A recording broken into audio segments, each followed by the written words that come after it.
Šis ir Suzuki GS 500. Es viņu nopirku 2024. gada pavasarī. Tagad ir 2025. gada pavasaris, un es viņu pārdodu. Uztaisīsim tādu nelielu apskatu. Pirms es viņu pārdodu, vienu sezonu es viņu esmu nobraucis un fiksām izstāstīšu, kas man patika, kas man nepatika. Tātad sāksim no sākuma. Tas ir 1997. gada Suzuki GS 500. Motora tilpums ir 487 kubikcentimetri.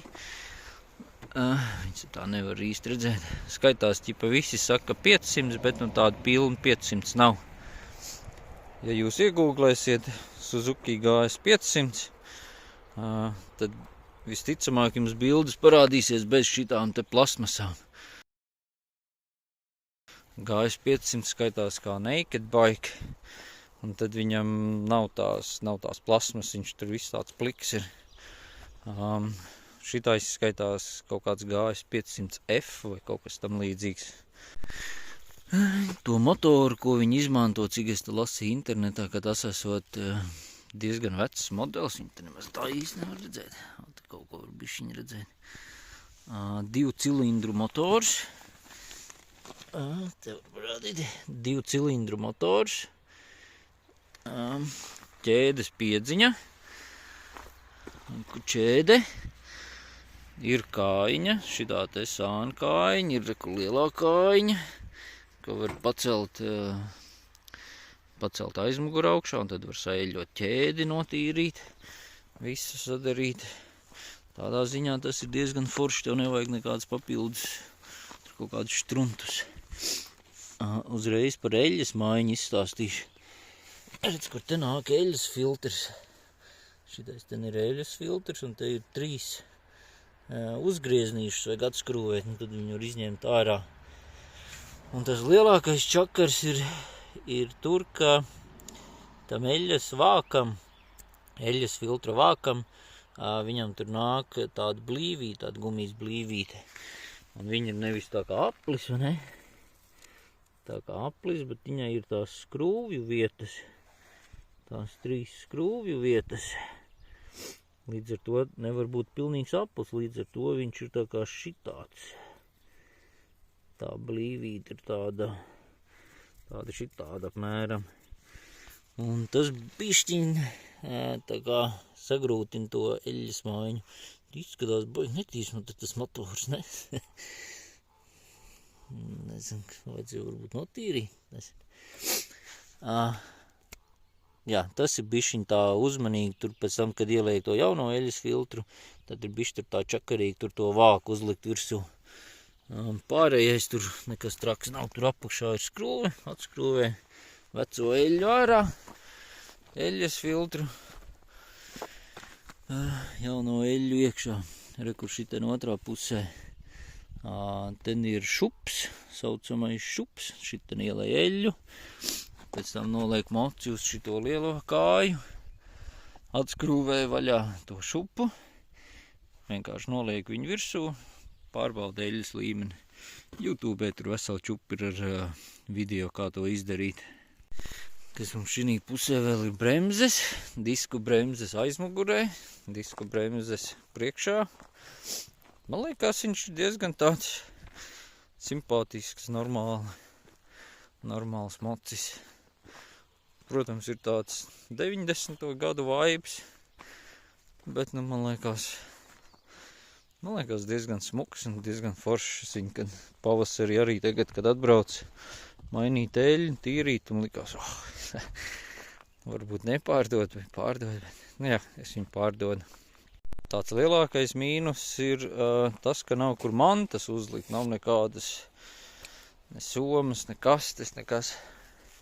Es esmu YouTube redzējis un dzīvē arī redzējis, kad te var dabūt tādu,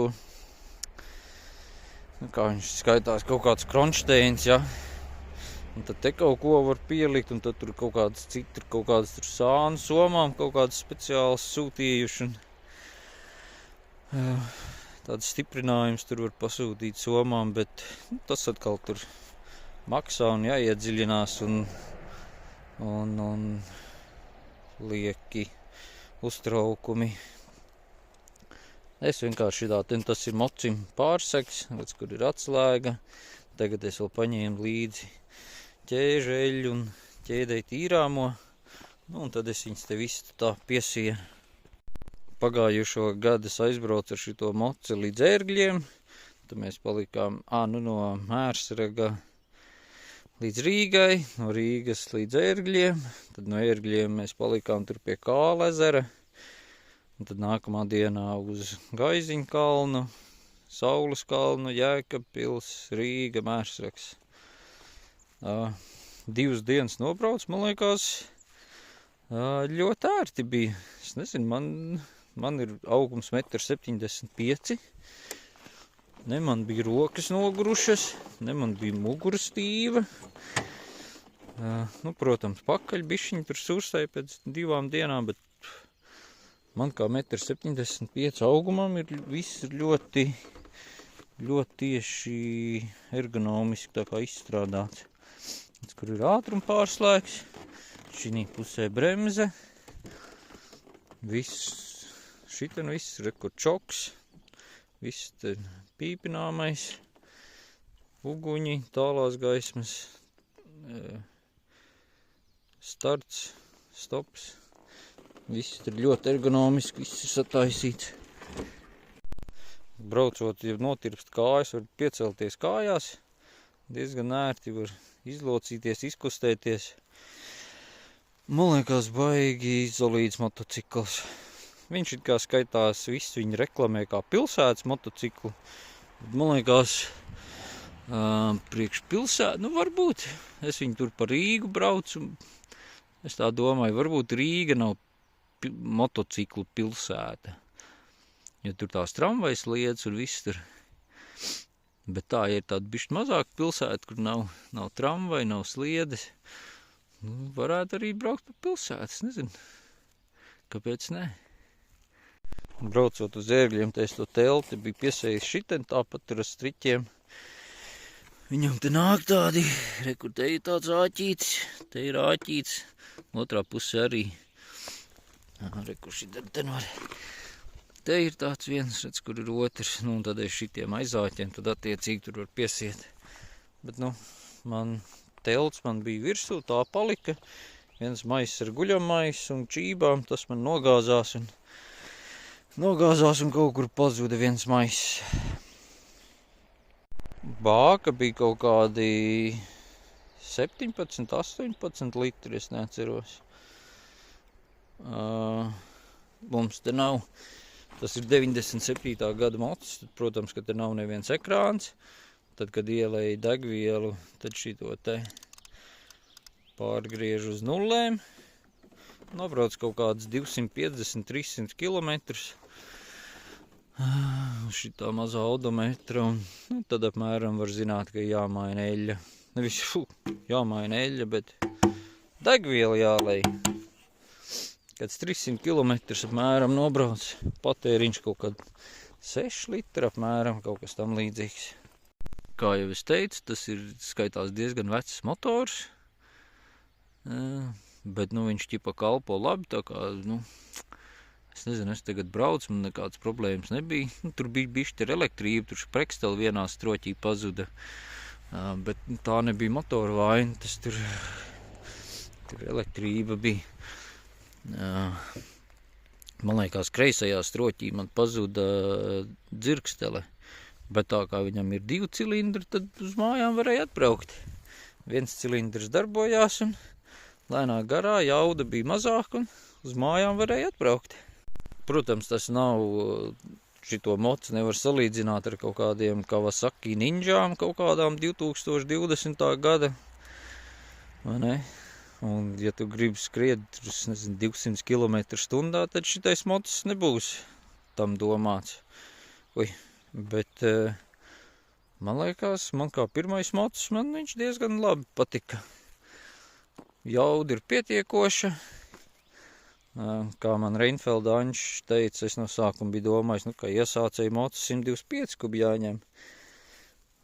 Bet no 125 tu nedēļas laikā no viņa izauksi, un pēc tam tev tā jauda būs atkal pa maz. Un šitais 500 kubīgs, viņam bija jauda tieši tik, cik man vajadzēja.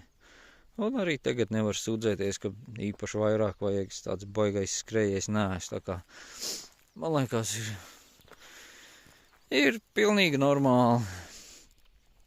Var pa pilsētu pabraukāt, var izbraukt tālākus gabalus. Pa lielam tas viss tagad jālaiž mājās.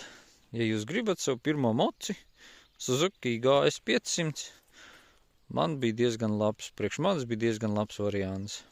Saražoja viņas diezgan daudz, tā kā maksā viņi diezgan lēti, viņas var dabūt apmēram pa 1000 eiro. Vācijā tie kaut kāds 600, 700, 800 eiro. Latvijā, protams, tur 1200, 300, kaut kas tam līdzīgs. Tā kā tā. Man liekas, Suzuki GS 500 bija ritīgi labs braucamais. Tagad jābrauc pārdot.